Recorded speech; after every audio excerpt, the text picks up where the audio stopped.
like for me that was like a huge shift, like a huge like giving up like doing things that like I thought that other people would think was cool, you know. Right. That's what a lot of people do, right? Yeah. That's what a lot of us do. And I'm certainly have been guilty of that in my life. Well, we all have. Like Yeah. I have too. Like it's human. It's not, and it's not that big a dig. And maybe there's a balance. But then it's like, as soon as I figured out like that internal validation meant everything to me, and the external was just, it was fluff. You know. Yeah. It was this vapid thing that at the end of the day wasn't satisfying at all.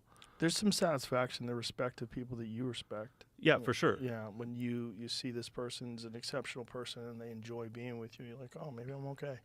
And like I mean, there's actually a couple things I'd like to go back to, like what you were talking about, and one was like in reference to parents, like maybe I'll view them as babies now. But like as soon as it's probably my late 20s where I started like viewing them as human beings and like imperfect creatures like we all are. Yeah.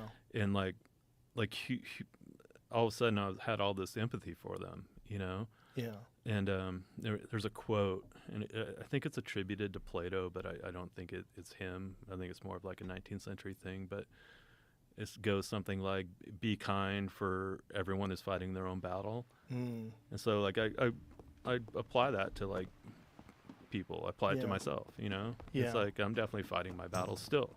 Yeah. You know, I'm figuring some shit out, but it's not over. And I'm sure it never will be. It never will be. Yeah. I don't imagine it ever is. But you know, the process is interesting, and obviously breakthroughs are interesting. But what was the other point? Yeah, just the empathy for others, working on yourself. Like there's an Evel Knievel quote, and I'm gonna have to paraphrase because I can't remember it exactly. But he's like, you know, when I was young, I cared about what other people thought, but now that I'm old, I just care about what I think. Like, and it's like it's kind of the same thing. It's like, and yeah, obviously I care what other people, at least the people I care about. I want them to think that I'm a decent person, right? Sure. You know, that's normal. Yeah. And again, going back to another thing you're talking about, is like the most important thing in my life these days, are personal relationships. Yeah. It's like I'm at the point now where I'm, you know, and I'm sure you do the same thing. You curate your tribe, right? And like these relationships are like so rewarding, and so honestly that's where I extract the most joy in my life from, is these personal relationships. Yeah, that's what I'm most protective of too. Most protective of those people, but also protective of not allowing anyone else in the tribe that I don't think you have to curate the tribe. Yeah, you have to be very careful about that, because I know so many people that have been involved in friendships and relationships with people that are just disastrous, and it's like a drowning person. You try to help them and you drown too. You know, some people just will fucking drag you in, and other people's they'll elevate you. And you know, it's obviously not they're not perfect experiences. We're all human, but through even mistakes and then the reconciling of those mistakes and the communication through that, it's an educational experience for everybody involved. And everyone's sort of on the same sort of path, in the sense where you're trying to be a better version of who you are. You're trying to be a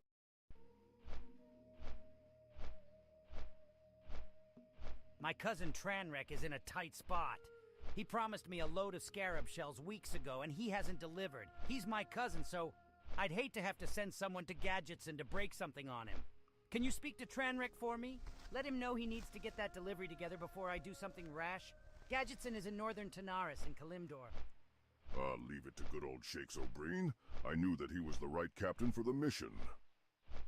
Say, adventurer, you seem to be an adventurous type. My fleet is stuck in Booty Bay until we can restock. There are some heavy things brewing here and abroad, and I need to get some top-secret correspondence to Shakes O'Brien, who is tied up off the Arathi coast. Can I trust you to deliver this message safely and in confidence?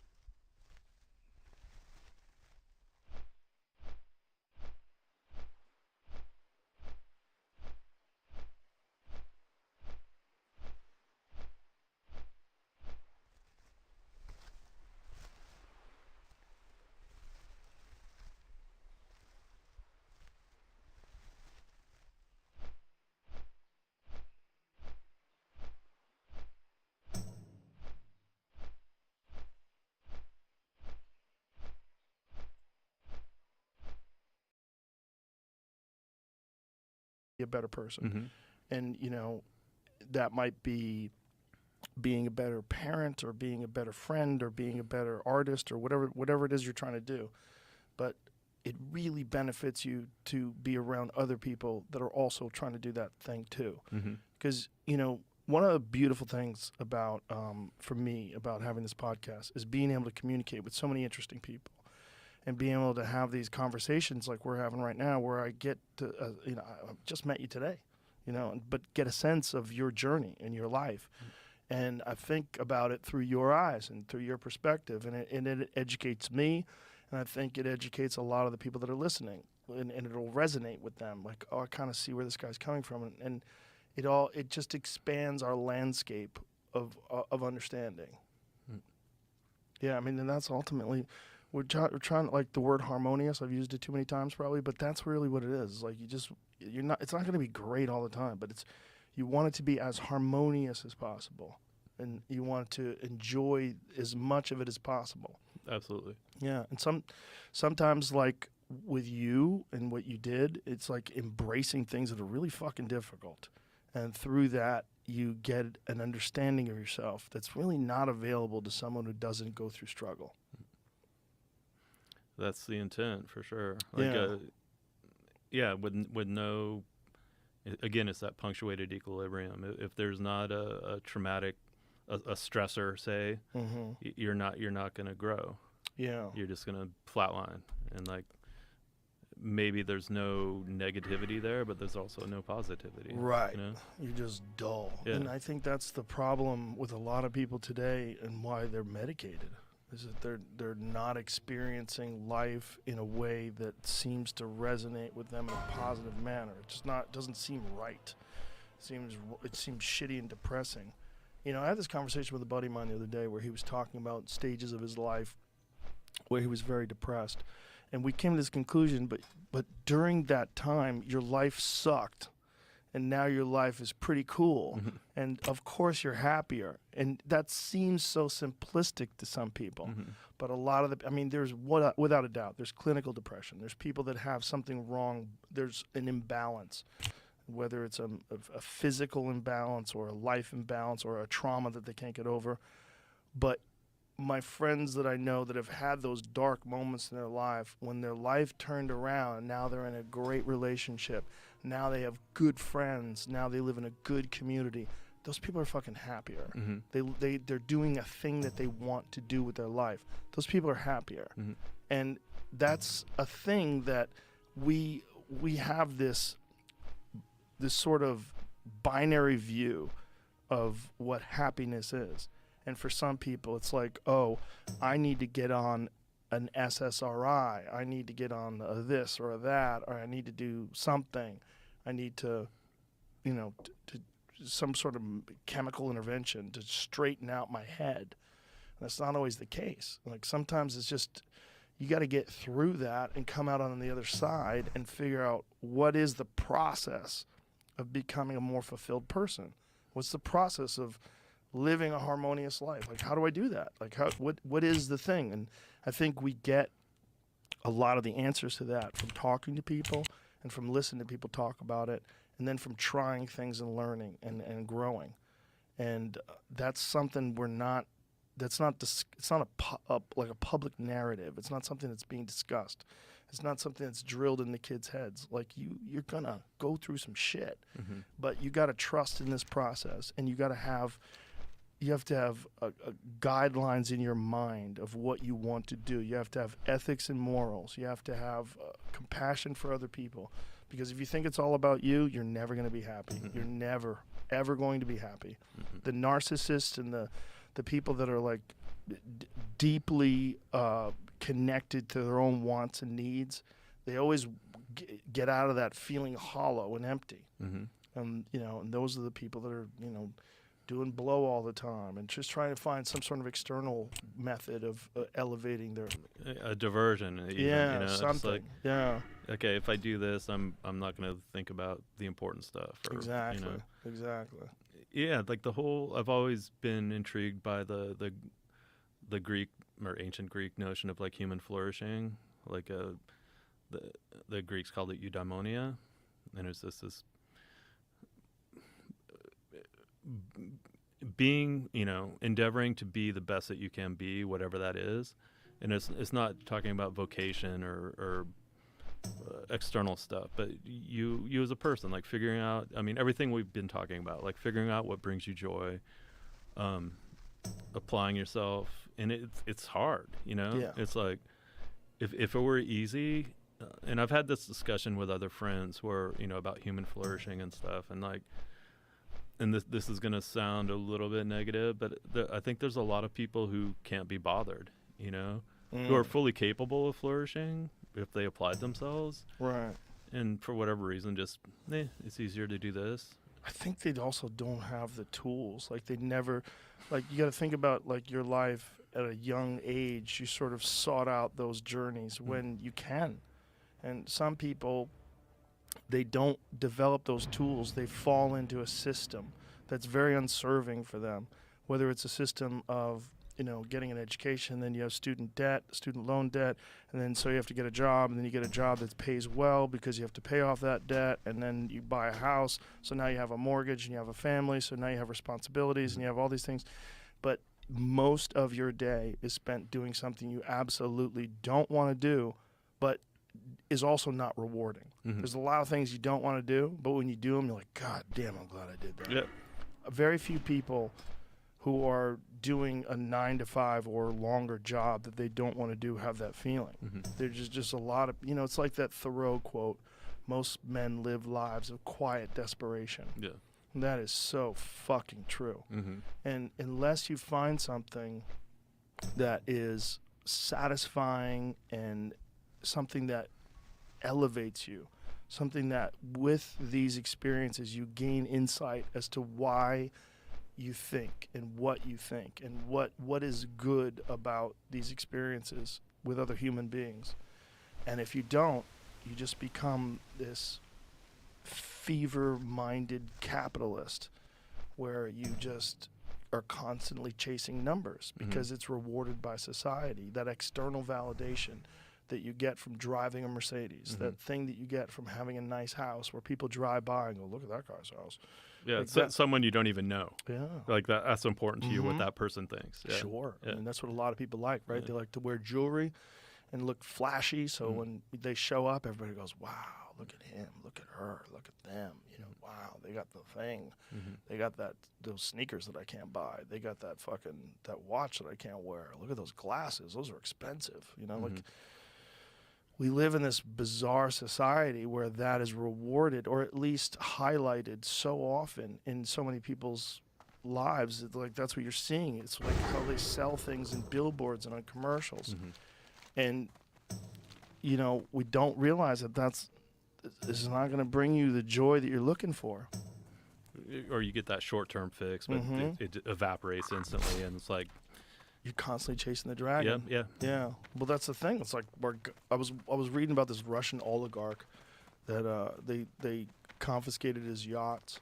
And he's got this one yacht that's fucking insane. They confiscated it. Now that he's got this second yacht that's just as preposterous, maybe even more so, that operates on massive batteries, so it can literally drive as silent as a Tesla. And it's fucking hundreds of feet long, and like that's that world that you get into. Like, of constantly keeping up with the Joneses and all the other people. It's like it never ends. It never ends. You get to the highest levels of it all, and it never ends. It's a series of false summits. It's like, I've arrived. Oh, wait a minute. No, I haven't. Yeah. That's a great way to put it. A series of false summits. It's all illusions. It's all mirage. Yeah. And then one day, he's dead. And that's it. And then all the people around him, that guy was a fucking asshole. And that's a fucking disaster. To die a multi-billionaire who was a fucking asshole who everybody hated is so strange. It's so much wasted potential. Yeah, but there's so many people that are just chasing it. I saw this image of Rupert Murdoch with his wife, and he was on the beach, and he literally looks like an alien. He's just like these bones and tissue and fat, and he's with this woman, and they were supposed to get married, and it didn't work out. And one of the things he was saying, he's in his 90s. It was like, I don't know which wife he's on, right? But he was saying that I'm looking forward to spending the second half of my life with her. Like, hey, bro, what do you know that I don't know? Like, if you got about a month left, you know? I mean, if everything goes great, you might have 8 years. If everything goes great, but no one thinks about that while you're in the middle of it. All you're thinking about is, you know, keeping that fucking game going, that thing that's gotten you all those accolades, that thing that's gotten you all that respect. And it's just numbers. Just the dopamine hits. Like, it's like checking your social media forever to the end of time. Checking the likes on your fucking Instagram post to the end of time. It's like it's empty. And that's the path that so many people are on. You know, I just don't understand it. I'll never understand it, but I get it. You know, I get how you get sucked into that path. Yeah, I totally understand the mechanism. Yeah. The mechanism, yeah. And it's just like, it hijacks the human reward systems of you being like the leader of the tribe.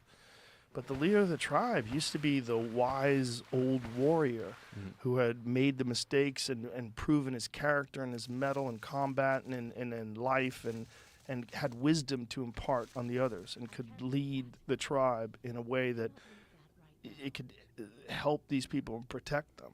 That just doesn't exist anymore. It's been hijacked by this system of monetary gain. And it's fucking weird. And obviously it's very easy for me to say. As someone who gets external validation and someone who makes money, it's easier for me to say. Because I've sort of removed myself from the hunger of that in a way. So I can go, oh, okay, I see what this is. Even though I've never been very motivated by money, I've certainly pursued it. But it's also not been anything that meant the most to me.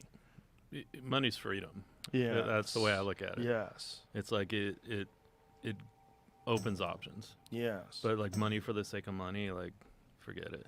It can allow you to pursue things that make you happy. Yeah, but you have to know what it is, and it's not being taught. You know, like think about the things that are being taught. I mean, perhaps they teach it a little bit in philosophy. But most of the time, if you're trying to get an education, you try to get an education to get a job. I mean, that's the way it's geared towards now. Yeah. It's not like the ancient Greeks where education was like, here's how you live a good and virtuous life. Yeah, you know? But the people that I've talked to that are the most boring are the ones that are just pursuing money. The people that I've talked to that are the most fascinating are the ones that are trying to figure it out, and they've accumulated a lot of lessons and a lot of information, and they can talk about things, and I can get something out of that conversation. Like I can go, oh, I see how this guy thinks. Oh, I see how he got there. Life's so profoundly weird, but it's just so cool. It's very cool. You know? Yeah. Or it sucks, depending on where you are and what you're stuck in. You know, and some of it is beyond your control. Some of it is determinism. Some of it is your environment. Some of it is a shitty roll of the dice and you're working in a cobalt mine in the Congo. There's a lot of that to it, and some people, they transcend that. They figure their way out of that. And it's the hardest journey. Yeah, it's like the money thing. Like there's been a couple occasions where like I've had people reach out to me, I don't know, 20 years ago, like a friend of mine from the music days was like, hey, there's this Nirvana record that came out. It's like a collection of B-sides and bits and pieces that I guess the label put out to make some money. And they're like, hey, you probably owed a couple of songs. You're probably owed some money. And I'm like, started thinking about it, and I'm like, like hire an attorney? Like what? Sue the label? Sue the band? And like, no. Right. Like, for money that I'm sure is not life-changing. And even if it was, the process just made me so tired that it was like. And then more recently, something similar happened with Soundgarden. Like someone close to the band said, "Hey, there's these Soundgarden box sets that are out, and you play on a couple of the songs. Like, you're probably owed some money." And the same thing is like, no, I'm not even gonna start down that path. Yeah, because even if it did make you money, it would probably rob you of some happiness. Oh, just let it go. It's like, you know, it's like, I mean, I guess it kind of sucks that like whoever, like the bean counters at the label are like, fuck that guy, you know, but okay. Yeah. You know, that's fine. I'll be all right. You got something from that no matter what. You can't put it in, you know, a bank account, but it's what you got from that is invaluable. It's like you were there. You have it changed you as a person. Yeah, it's like that experience. Yeah, I mean, at this point, it's not a huge component of who I am, but it was definitely necessary steps on this journey. And I'm so glad things turned out the way they did. You know, like I never look back and go, I wish, you know, I was this like rich rock guy. And on so many levels, I'm glad I didn't. These guys are miserable. Oh yeah. Yeah, I know a few. I know a few too. Yeah. That's the saddest thing in the world. Is when you meet a miserable success. Even rock stars. Even somebody who's an artist, right? And for so many of them, they're only happy when they're on top. And it's not even necessarily happy. It's like euphoria. There's like a thing about it, like, oh my God, I'm the fucking man. Look at me. I got long hair and fucking guitar. It's just, yeah, it's almost a trap. It's almost like a gilded cage that you're a part of. Yeah. Like, look at me. Yeah. It would be cool to have that financial security and then do something totally different. Right. You know? Yeah. It's also a trap in, you know, the trap of fame. It's like it's hard to know people. It's hard to get to know people because everybody's approaching you in a very alien way. I mean, that was when I was young and obviously not on that huge level, but that was kind of when I got fired from Soundgarden, that was kind of part of the crisis where I was like, it was easy to put on the identity of like being the bass player for Soundgarden. Right. You know? And like, I was like the de facto cool guy. Sure. And if you have a conversation with someone at dinner, what do? I'm the bass player for Soundgarden. Or you know, like women would show interest, oh, you know? Yeah. And I, you know, especially being like a painfully shy young man, that was awesome. You know, but then it was like, when I did have that taken away, and it did knock me for a loop for a bit, but it also helped me recognize like, oh, I should just focus on Jason, the dude, you know, not Jason, the bass player for Soundgarden. Right. And that was kind of the slap in the face that kind of brought me around. But you had to go through that. Yeah. Yeah. But that's the thing about going through something that sucks. Like when you get on the other end of it and you achieve equilibrium, you go, okay, it was actually probably good for me. I wholeheartedly believe I came out the other end better on every level. And like I'm happier now at 55 than I've ever been in my entire life. And each year gets better, you know? That's success. Yeah. So yeah, exactly. That's the way I look at it. Yeah. Why did you want to do this? Do what? This podcast. I'm going to be honest. To give my R2AK site some oxygen. The Race to Alaska. Oh, okay. But also, you know, I'm a fan. I think the first podcast I listened to you was the one you did with James from Metallica. Oh, that was great. The beekeeping? Yeah. Oh, so cool. Yeah, he's very cool. He's an interesting guy. Yeah, I knew him a little bit back in the day, but yeah, the beekeeping stuff was fascinating. Yeah, I got connected to him through my friend Jim Brewer. Jim Brewer, who's a long time, he's been my friend for like 30 years. The comedian. Yeah. He opens for Metallica. Okay. Which is hilarious because he's a giant Metallica fan, and he doesn't need to do that. And I think they just offered it to him because they're friends with him, and like he decided that'd be a fun thing to do. And since he's such a Metallica fan, he speaks to those people. It's not like just a regular comedian opening for a band they're not interested in and the crowd doesn't engage. He talks about Metallica and he has material. And Jim is one of the most prolific and interesting guys that I know in terms of like his stand-up. Like Jim can, like something can happen in the news today and Jim can go on stage and do like 10 minutes on it.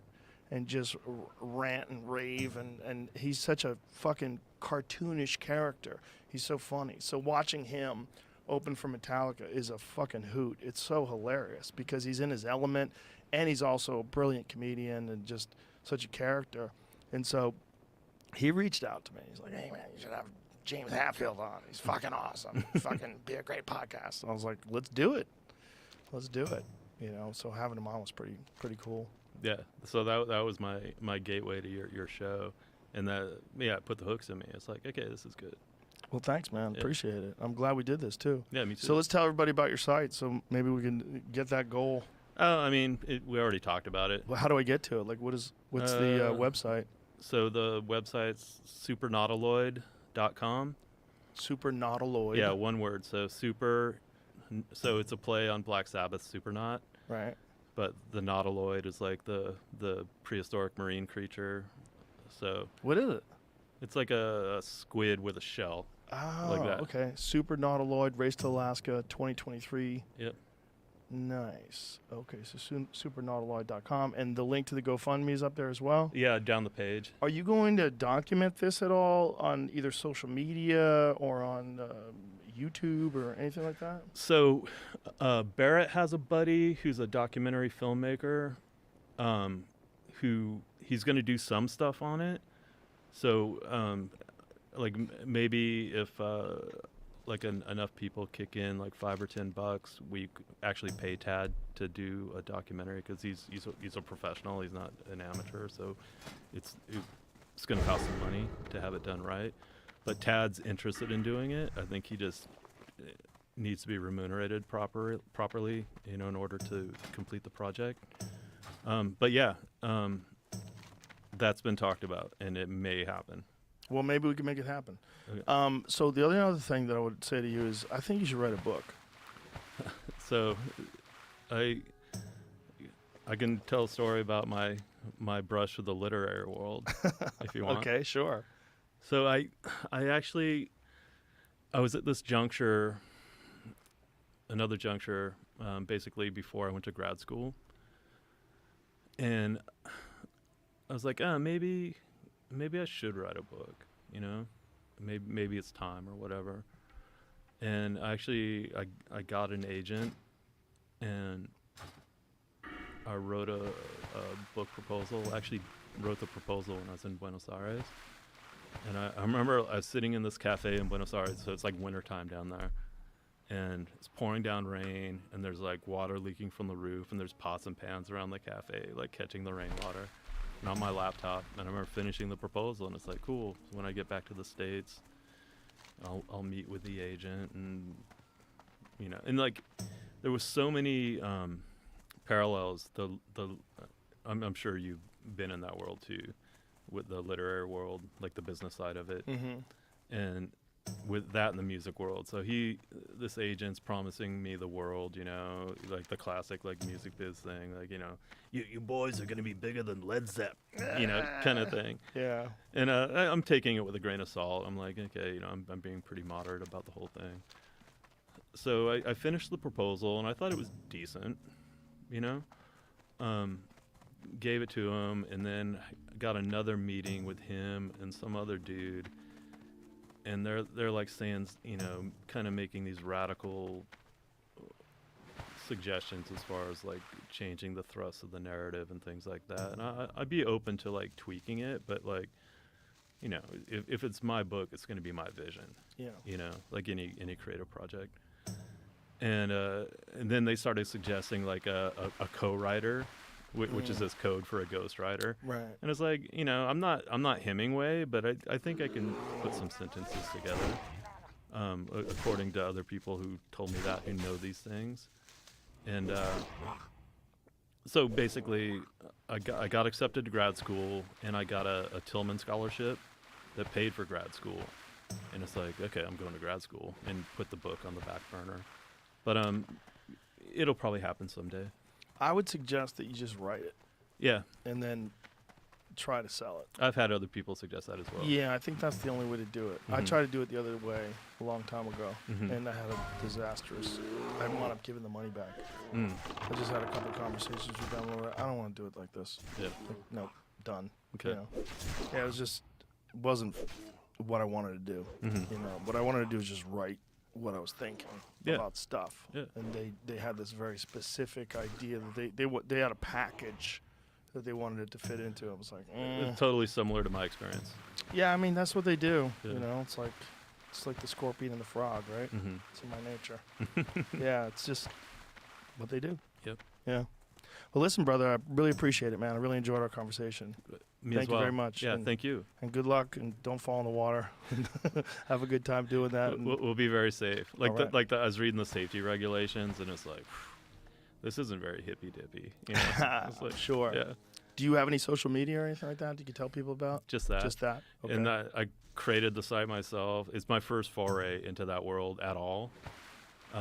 Looks professional. It's like one page. It's like That's all you need, Yeah. though. That's all you need. I did design the Super Nautiloid logo, which I'm kind of proud of. Because Cool. it's like, I don't know if you're familiar with Black Sabbath Volume 4. Sure. Yeah, it's my favorite Sabbath record. One of my favorite records. So it's an homage to that, Nice. obviously. Yeah. So I kind of mixed in like Sabbath and maritime and yeah. Cool. All right. Well, again, I really enjoyed this, and thanks for doing this. Appreciate it. Oh, you're welcome. I enjoyed it very much. Cool. All right. Thanks, everybody. Bye.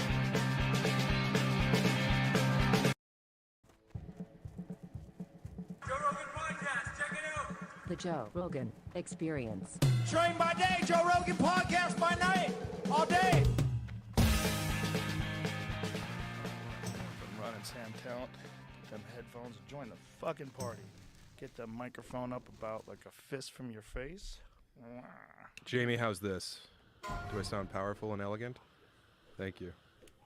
Bro, you are powerful and elegant. Thanks, man. You are enough. I appreciate that. I'm good enough. I had a friend of mine, and she was asking me something just about comedy. And I go, I don't like my stuff. Like, no one likes their stuff. Like, you see it too much, it just like it gets in your head. And you're like, ugh. You like gotta, I look at it like a hater. And she goes, I just want you to know, no matter what, that you are enough. I go, what? I go, no, that's not what I'm saying.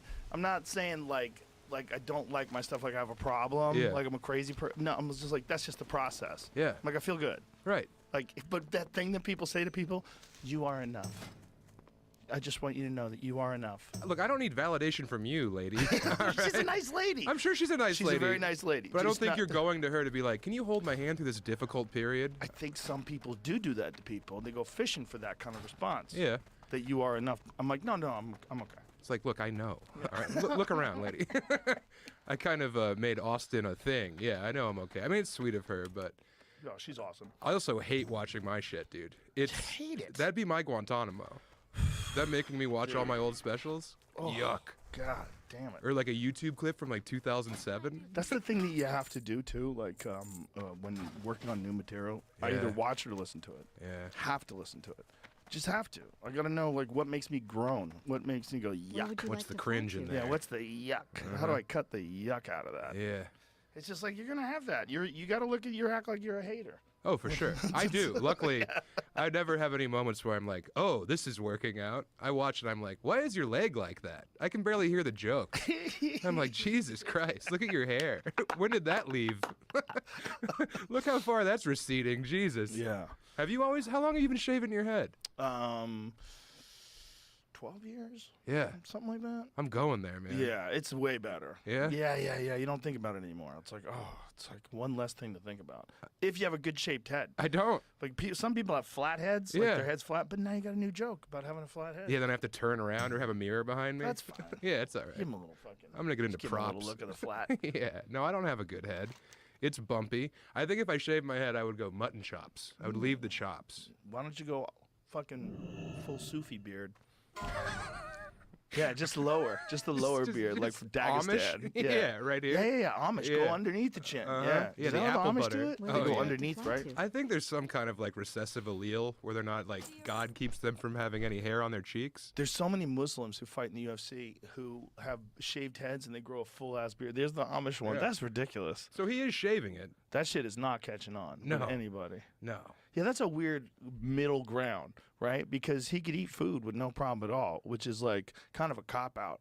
You know what he's not eating? What? Pussy. They Those don't eat guys pussy? don't. I don't think so. They're not allowed to eat pussy. Those guys' forearms. Have you seen an Amish guy with his shirt off? They jerk off a lot, I'm sure. But You're they have sure? to do it. They have to do it to memory, right? Yeah, I think so. Like they can't be watching porn. No. The Amish bears They just typically have wood carvings. what did you say? Because Amish men shave their mustaches off, you may be wondering how now if an Amish are allowed to shave. While married men may shave their mustaches only, unmarried men may shave their beards too. The only prohibition on shaving applies to the beards of married men. Oh, okay. So it's like a wedding ring. So once you have a full beard, all the hoes need to leave you the fuck alone. Yeah, it's like, hey, That's I'm what it taking, is. ladies. Yeah, he's taking bitches. Yeah. That's why he's growing this gross ass beard. Yeah, God forbid they see your chin. Isn't that funny that you're on the marketplace if you don't have a beard? Like, you're this guy out there with no beard. Yeah, you're swinging your peacocking. Yeah, imagine the fucking Mrs. Amish and Mr. Amish have a fight and he just, watch this bitch. Just half of it. Just shaves his beard off halfway out the door. She starts crying, runs outside, makes some butter real quick. Make some butter. They don't have any electricity. They make their own houses. Dude, those Amish, the way they raise houses.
tattoo artist be present. So I'll need her to infiltrate the ceremony, is that right? Indeed. You've only got 2 days. And we can't miss it. There won't be another ceremony for many years. Manual override of mute command. This isn't what we agreed upon. You said you'd transfer me over to the planet and instead I'm stuck Member here. 3 I has can't been do muted. this on my... Adjust her display. Your reward is simple. Your record on Harlan's world. I'll have all of it erased. That's all you're offering? That should more than suffice. Termination command has been entered. The last envoy who impressively destroyed the Saito clan, Takeshi Kovacs. The envoy? Takeshi Kovacs? It's been a year since the death of your sister and Quellchrist Falconer. Is there anything left that attaches you to this world? I'll be watching, Takeshi Kovacs.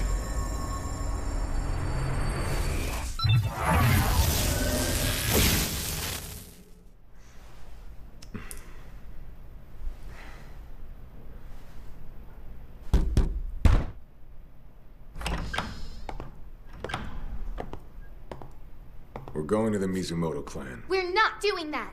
And aren't envoys all terrorists? You're just a fugitive. Hey, open your eyes. If those assassins attack us here, it'll be over fast. God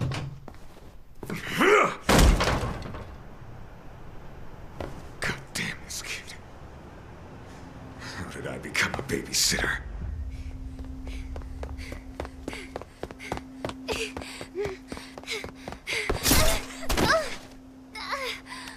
Who the hell are you supposed to be? You're Holly from the Mizumoto clan. My name's Gina, from UNC Tactical. You're going to assist my investigation. C-Tech? How do you know about me? You contacted the Tanaseda clan, didn't you? They're currently being closely monitored by C-Tech. Of course our surveillance picked up on you. Was it supposed to be a secret? You let your guard down. As did you, I'm afraid. Consider me your babysitter. Go over there.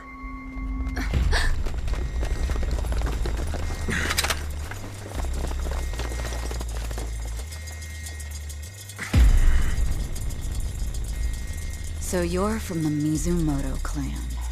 There's nothing more despicable than Yakuza who take advantage of children.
be yours?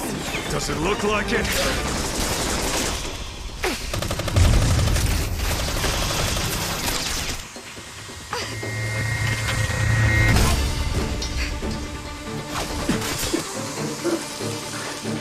Help me.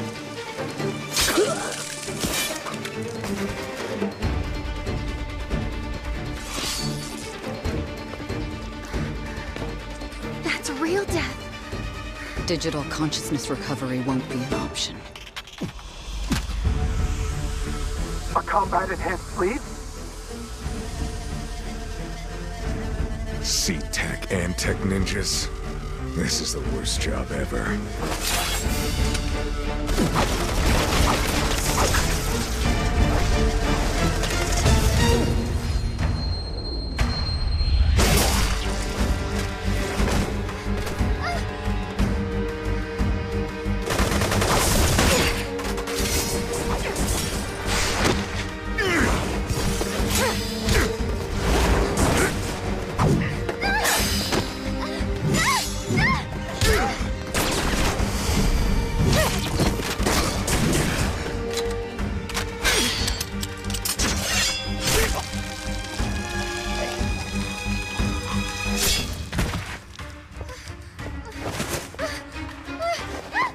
Save her!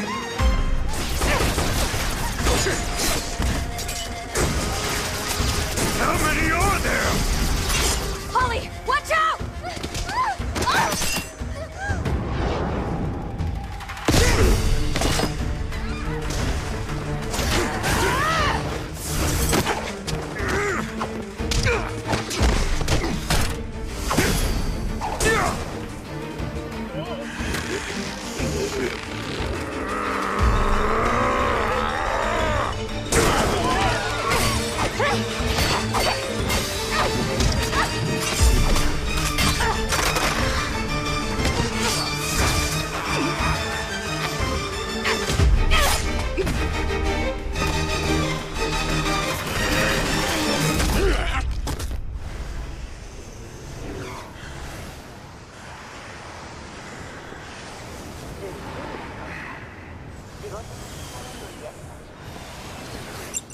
This is Gina.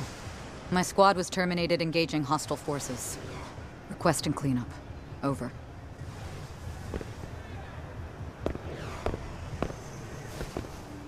I know you're with the Mizumoto, and you're just a tattoo artist. Why would someone hunt you down?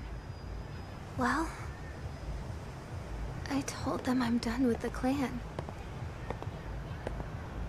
CTAC assigned me to investigate the Mizumoto. What's going on inside the clan? Who do you think those enhanced sleeves were working for? Shinji. There's a coup, that's what I heard. Shinji, huh? You mean the next Kumicho? Mm-hmm. You're going back to the Mizumoto clan. I need you to help with our investigation. No, wait! I'm sorry, but she and I have our own Mizumoto business. C-Tac can get in line.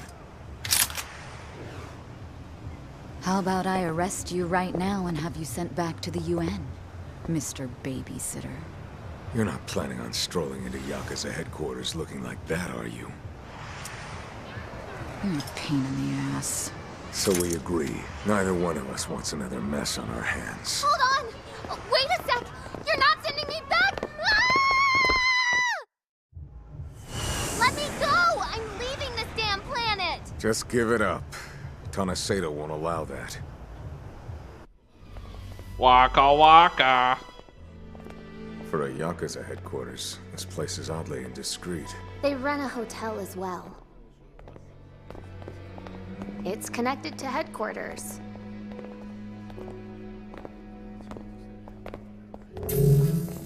Oh, guy.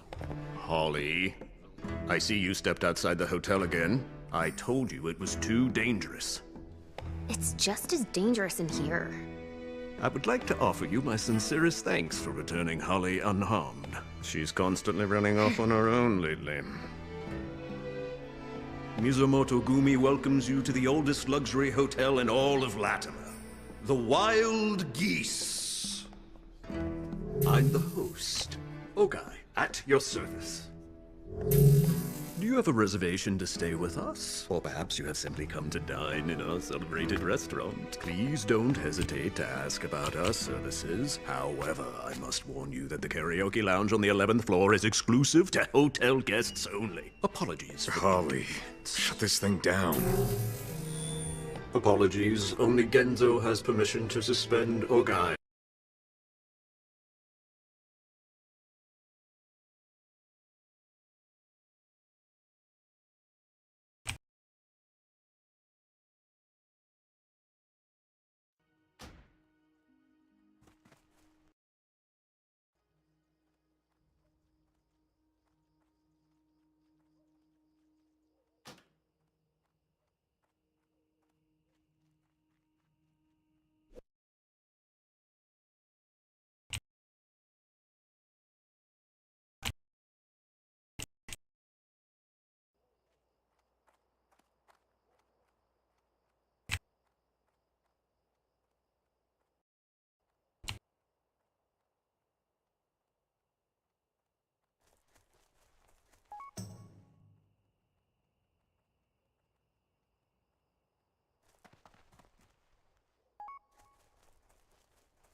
RM62217. Genzo. So he's the boss. Hi.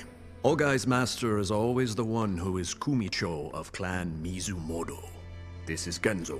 Until after the secession ceremony transfers his authority. Holly! So, you're back. I told you it's too dangerous to run around on your own. Is your name Genzo? Can you turn this guy off? What's this? A tough guy? That's no way to talk when you're addressing Mr. Shinji. Unless you want to die! And you were worried I'd be the one that didn't fit in? That's enough. This isn't my fault. Mr. Shinji is gonna be the next Kumicho. The Mizumoto won't take lip from a wise guy! Put the damn gun away! Shinji! I hired these two to fill in as my bodyguards. 2 of our Yakuza were killed. They saved my life when I was being attacked. So you were attacked again.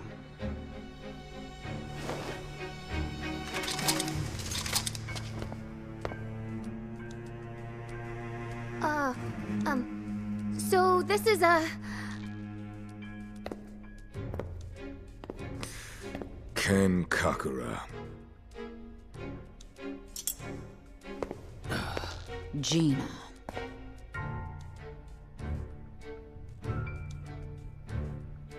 That doesn't excuse your mouth. We can't allow assholes to get away with speaking to Mr. Shinji like that. Now you'll have to pay the ultimate price. Hey, no! Mr. Shinji, wait!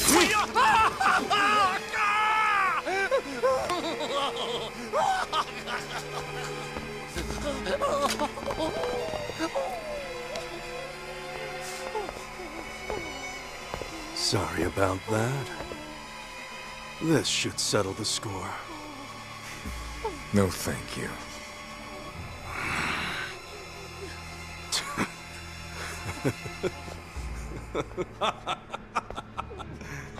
Says he can't accept your humble gift.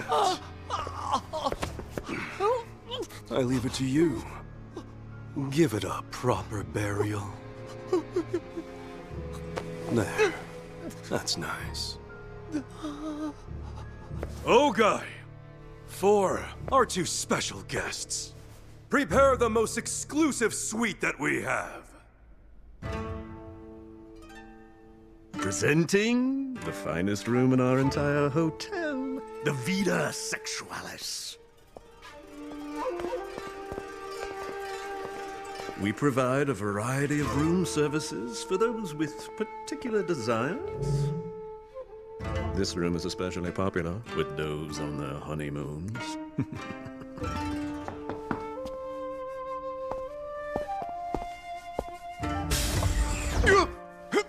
Pardon.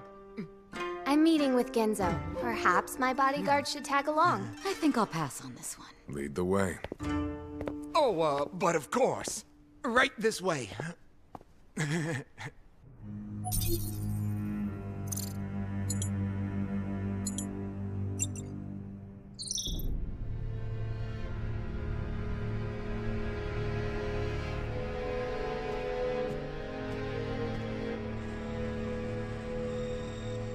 Ken Kakura, huh?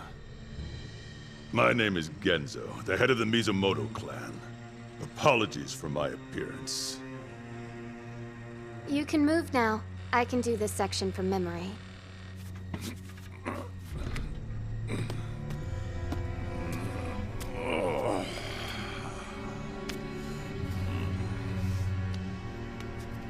In this room, Holly is the head boss, huh?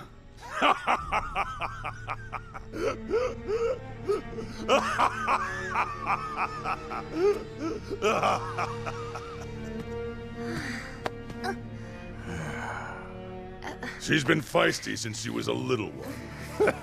Glad you survived again, young lady.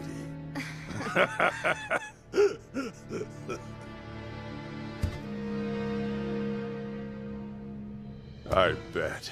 You're from the Tanaseda clan, right?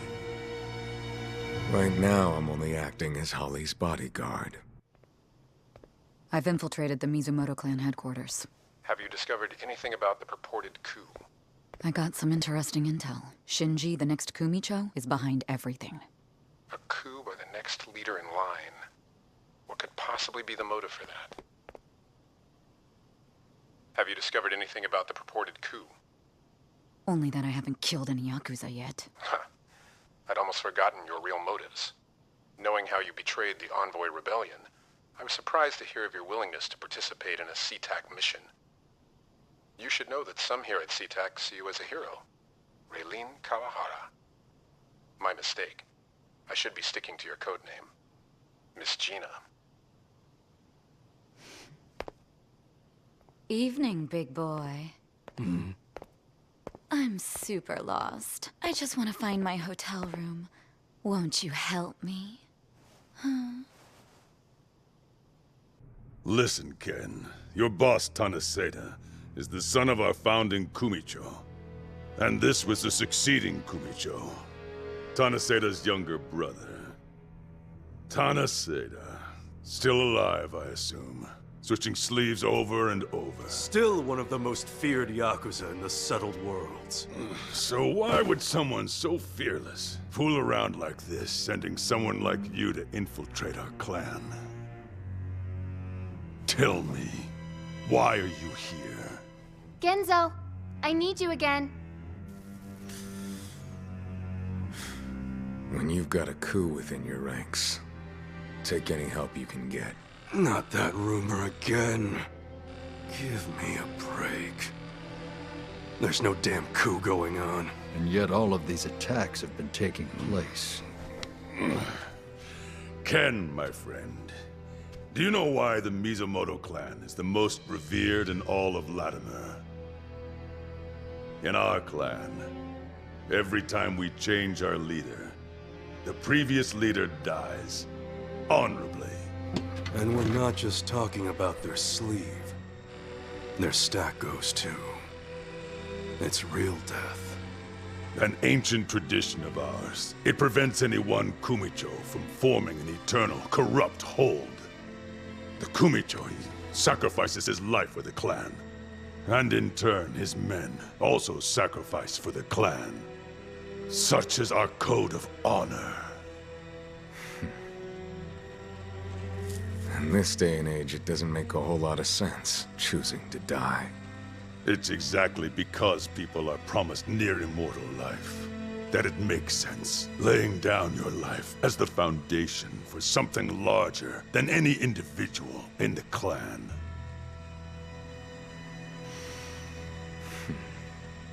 All right, that's good for today.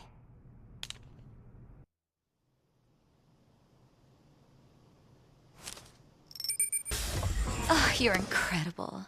So does that open all the doors? Come on, I'll show you how incredible I am. Right? This way.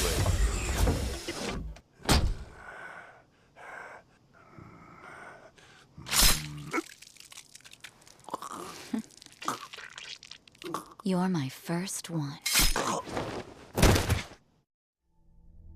I saw a photo of your brother. Looks like he died protecting the clan's honor code. Their honor code. You don't believe in it, do you? Maybe I would have if my brother originated it. However, Father was a real villain. He operated from the darkest corners of the human soul. A devil like him, dying for some kind of honor code? That is impossible.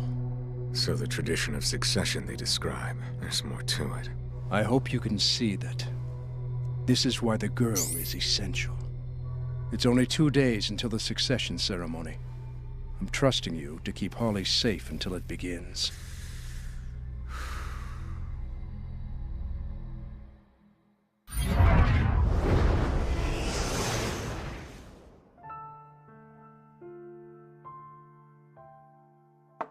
Someone's at the door. I'll get it.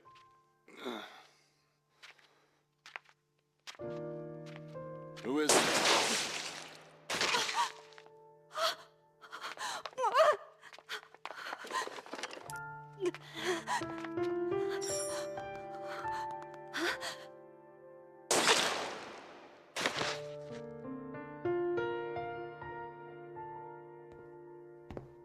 What is this?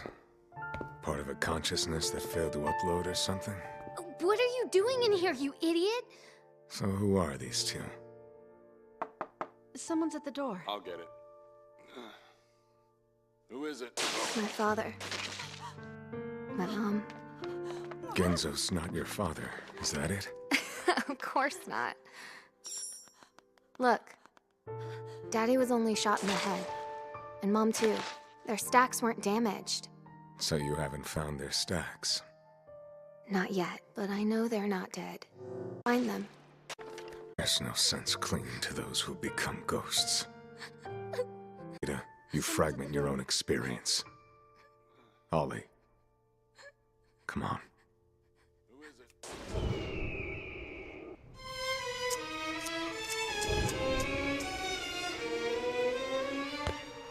Inept fucks. How hard should it be to kill one snot-nosed, bratty little girl? There's just 2 days until the succession ceremony. Are you understanding me? Oh. I'm sorry. Are you okay? It's painful. Really. It hurts my fist communicating with you. And those damn bodyguards of hers. This is the last time you disobey me!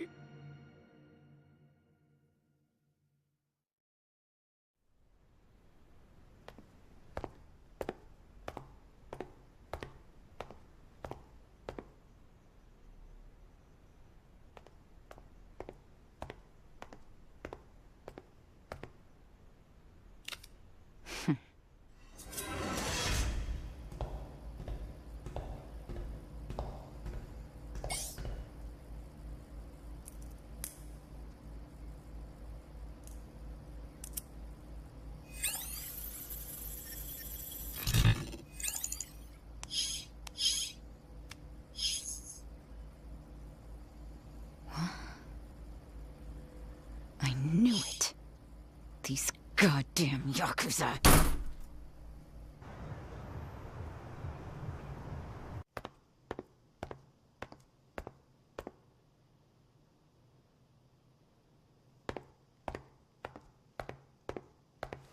Oh, Gina. Why are there so many Yakuza around? We found our head of the security team dead in one of the guest rooms. Kumicho has ordered us to increase security. I see. Since I'm going to see Genzo right now, can you come with me? I'm just wondering. Sure, I'll do it, kid.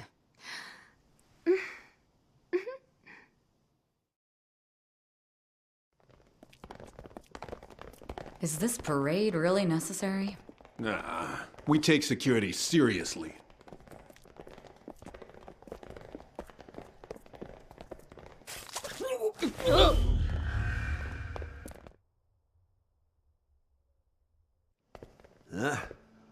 Seriously.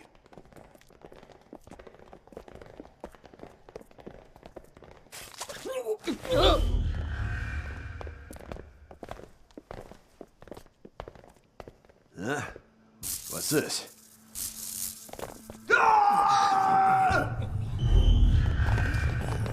What are you, dead motherfucker?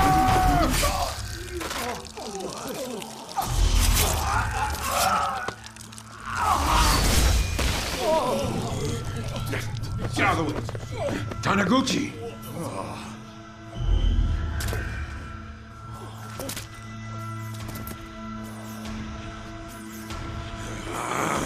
Do you know what you just did? Everyone stand your ground! Shoot him!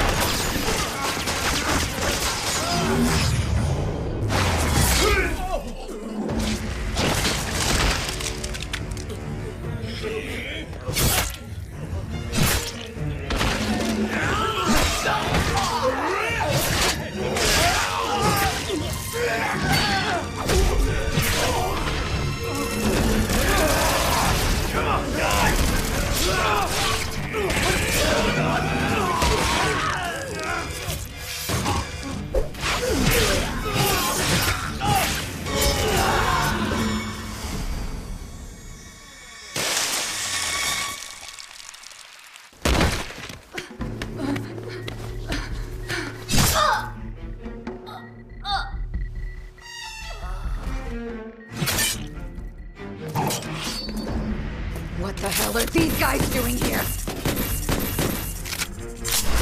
That won't work on them.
Miss Holly? What? Hey! Watch it! Assholes.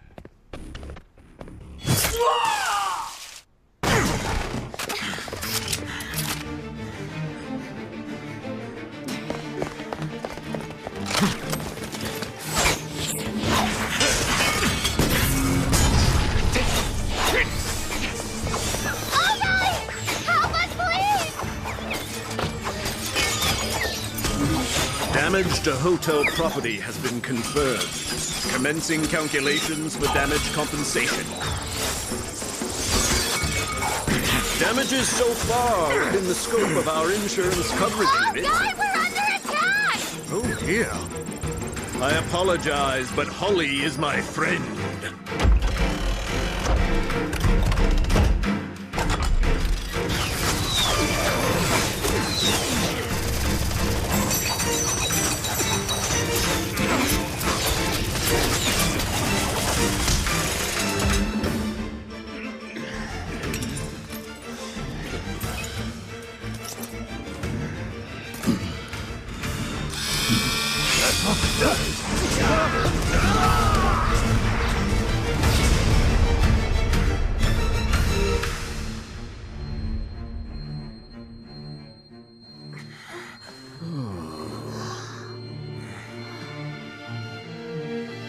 I guess I'm responsible for a lot of the damage.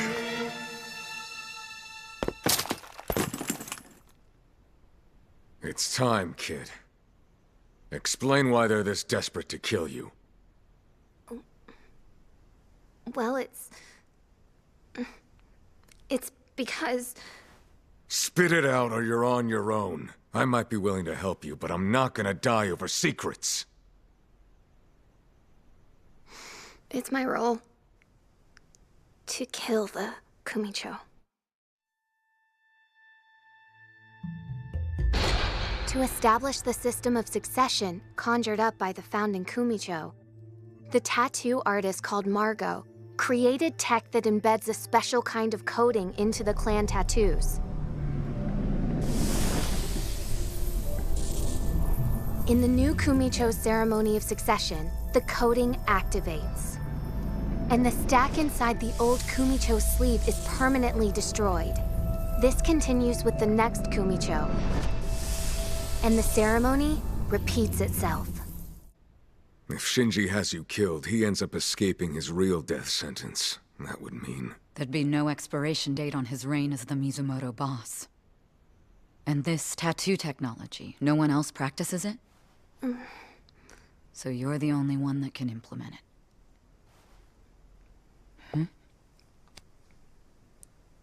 What is it? Gina, we need to treat your wounds. Let's go to the room. Aren't you supposed to meet with Genzo again? Getting you treated is more important.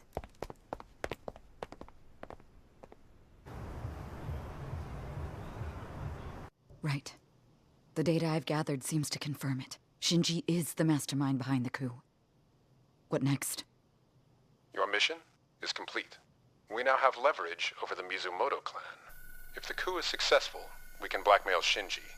If it fails, we can still use the information about their tattoos. It's time for you to withdraw. Only thing left is to silence your source, Holly. Your orders are to destroy her stack. Over and out. Yakuza and SeaTac have a lot in common.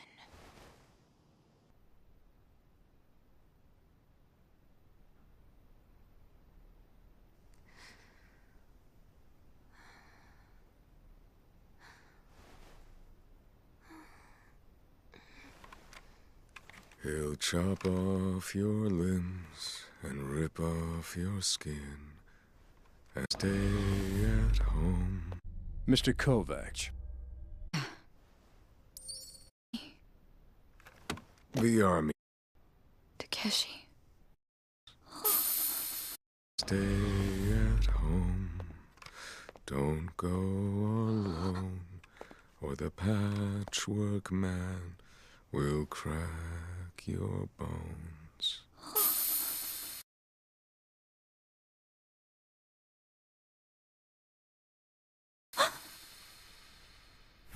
Or the patchwork man will crack your bones.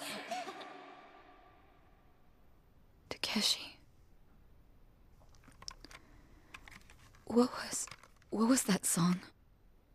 It was my sister's favorite. I see. VR meeting. Look after the kid while I'm gone. Gino? Yeah.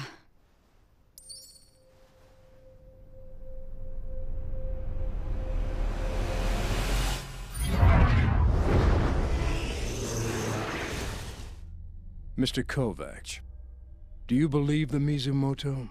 This honor code of theirs? Do you trust them? Coding a suicide device into the tattoos of their sleeves, you mean? Yeah, who knows? These are all aging old men of power. Who knows what they believe? What relevance is their age anymore? We are in an era where our bodies are easily replicable. I could be 2,000 years old or only 18. You have no way of knowing.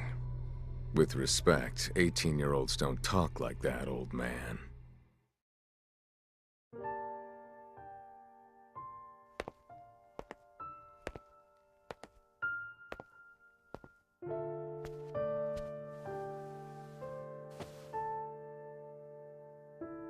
Oh, Tak.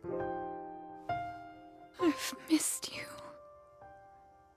After all, I did save you.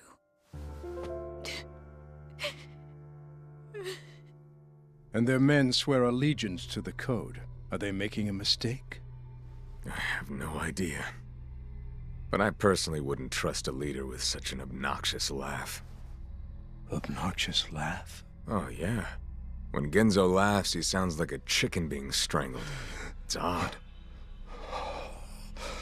I'm certain something's gonna happen at tomorrow's ceremony. What's wrong?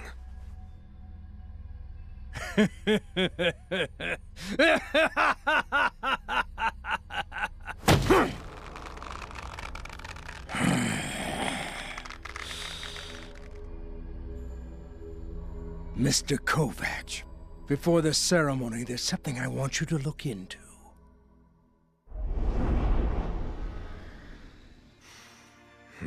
Welcome back. Well, how was your discussion? I need to learn more about the ritual. There may be things we didn't learn from Holly. I need to go. Shinji will do everything he can to kill Holly before the ceremony.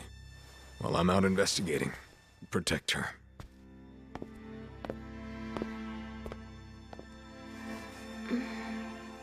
You know, I'm not here to babysit. That right? Then why are you here? None of your business. They haven't sent you any reinforcements. You're here alone. What is SeaTac playing at? Actually, they ordered me to withdraw. I see. You should leave too, Ken. Almost seems like you're worried about me. Facing those ninjas alone is sure suicide. They'll destroy your stack. No turning back now. But you could just leave. There's no point in dying here for someone else's cause, is there? Keep running and there's nothing but enemies left. That's suicide as well. Why do you always end up risking your life to save other people? Why are you talking like you know me?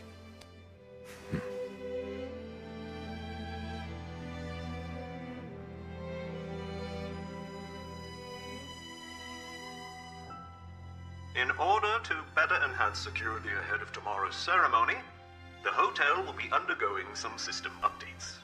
We're out of time. I have to investigate the HQ.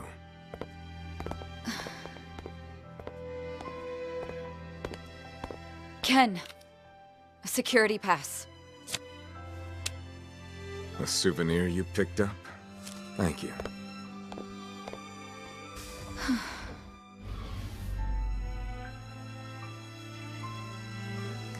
Holly, wake up.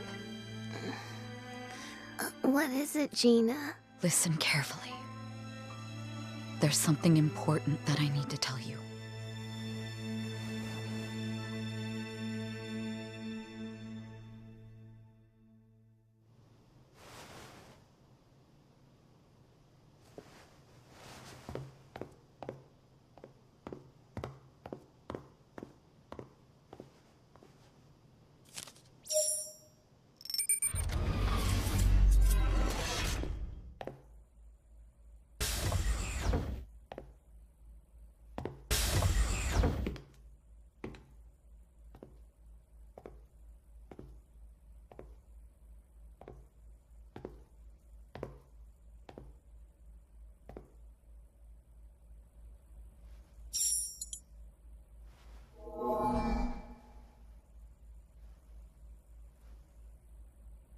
Jackpot.